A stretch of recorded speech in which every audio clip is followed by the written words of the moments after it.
দর্শক, এই মুহূর্তে দাঁড়িয়ে রয়েছি সানন্দবাড়ি উপস্বাস্থ্য কমপ্লেক্সে। আপনাদের যদি বলি, এই উপস্বাস্থ্য কমপ্লেক্স থেকে প্রতিদিন শত শত মানুষ তাদের চিকিৎসা সেবা নিয়ে থাকেন।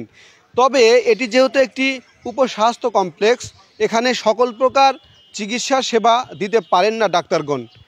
এখানে নেই কোনো অপারেশনের ব্যবস্থা, যেহেতু এটি হাসপাতাল নয়, যার কারণে এখানে কোনো বেড নেই যেখানে বসে রুগীরা যেখানে শুয়ে রুগীদের সেবা দেওয়া হবে।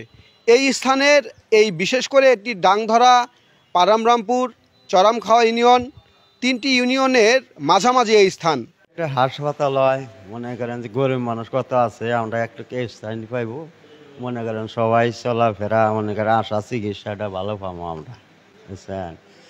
দূরত্ব গেলে আর টাকা পয়সা না গিয়ে কত গরিব মানুষ যাইতে পারে না, পারে না। এটা একটা ভালো ডাক্তার হলি, একটা ভালো একটা জিনিস, একটা আমরা এটাই পালি, চিকিৎসা ভালো পালি, বড় একটা ডাক্তার ভালো তা পালি, তাহলে আমরা চিকিৎসা নিলে একটা আমরা আরাম পাবো গরিব মানুষ। আমরা আসলে প্রত্যন্ত অঞ্চলের গ্রামবাসী।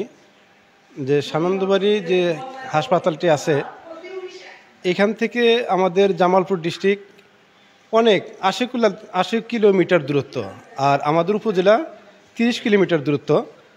আমাদের এখানে ২০ শয্যা বিশিষ্ট যদি একটি হাসপাতাল, মাননীয় সরকার যিনি আছে উনি যদি ঊর্ধ্বতন কর্মকর্তা যেহেতু হলে আমাদের খুব একটা উপকার হয়। আমরা এই অশান্তিতে আছি যে এখান থেকে যাওয়া আসা আমাদের জন্য খুবই কষ্টকর। এখানে ভালো মনে করেন একটা ডাক্তার কিংবা ভালো একটাই এখানে দরকার, এবং কি দেওয়ানগঞ্জ অনেক দূরত্ব, ওখান থেকে মনে করেন ২০০ অথবা ৩০০ টাকা ভাড়া লাগে একটা লোক ওটা যাইতে। অতএব আমি এটাই আবেদন করি যে এই জায়গায় বুঝলেন ভালো একটা ডাক্তার, এবং কি ভালো একটা বিশিষ্ট একটা ডাক্তার হইলে আরে আঙ্গের পক্ষে খুব উপকার হবে এবং কি ভালো হবো। আমরা মনে করেন উপজেলা সদরে যেভাবে মনে করেন চলতে আছে, ওইভাবে মনে করেন একটা হাসপাতাল আমরা চাই, এবং কি ডাক্তার মনে করেন ভালো একটা ডাক্তার এখানে চাই। আমার পাশে দেখছেন যে একজন রুগী শুয়ে আছে এবং তাকে স্যালাইন লাগানো হয়েছে। আসলে যখন কোনো রুগী বেশি গুরুতর অসুস্থ হয় তখনই কিন্তু তাকে স্যালাইন লাগানো হয়। যদি এখানে হাসপাতালের ওরকম ডাক্তার থাকতো অথবা বেডপত্র থাকতো, তাহলে কিন্তু তার চিকিৎসা সেবাটা সুন্দরভাবে করা যেত। যেহেতু এই ইউনিয়ন উপস্বাস্থ্য কেন্দ্রে কোনো রকম বেড নেই, যার কারণে মানুষের ব্রেঞ্চের উপরে শুয়ে এই ডাক্তারগণ কিন্তু এখানে যে দায়িত্বপ্রাপ্ত যে ডাক্তার রয়েছে তিনি কিন্তু তার স্যালাইনের ব্যবস্থা করেছেন।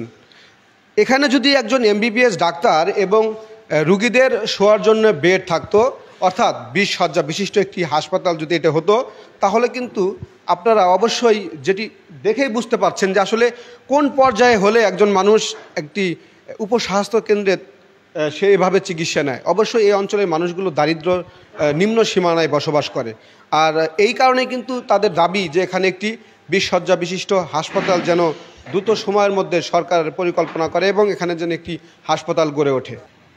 এই উপস্বাস্থ্য কমপ্লেক্সে ২০০৪ সাল থেকে তৎকালীন সময় সাবেক এদিকে একটু নিয়ে আসেন, আমরা দেখতে পাচ্ছি যে তৎকালীন সময় ২০০৪ সাল থেকে এখানে যক্ষ্মা এবং কুষ্ঠ রোগীদের জন্য সাবেক যে এমপি রয়েছিল জামালপুর ১ আসনে রশিদুজ্জামান মিল্লাত, তার মাধ্যমে হয়তোবা এই যক্ষ্মা এবং কুষ্ঠ যে চিকিৎসা, বিনামূল্যে যে যক্ষ্মা রোগীদের যে চিকিৎসা, সেটি কিন্তু এখানে দীর্ঘ সময় ধরে সেবাটি মানুষ পেয়ে আসছে।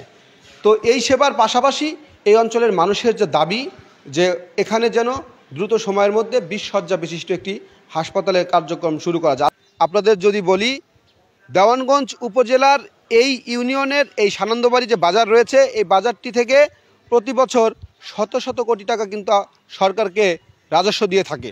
আর এইখানে যদি একটি হাসপাতাল হয় তাহলে এই অঞ্চলের মানুষগুলো সেবা পাবে সঠিকভাবে। এই স্থানের লোকজন যেটি বলছে, এখান থেকে জেলার দূরত্ব ৭০ থেকে ৮০ কিলোমিটার এবং উপজেলার সদরের দূরত্ব ৩০ থেকে ৩৫ কিলোমিটার। তাদের দাবি এখানে একটি ২০ শয্যা বিশিষ্ট হাসপাতাল হলে চিকিৎসা সেবা যেমন সুযোগ সুবিধা পাবে, তেমনি সাধারণ মানুষগুলোর আয় কম, তারাও কিন্তু এখান থেকেই সকল সেবা পাবে।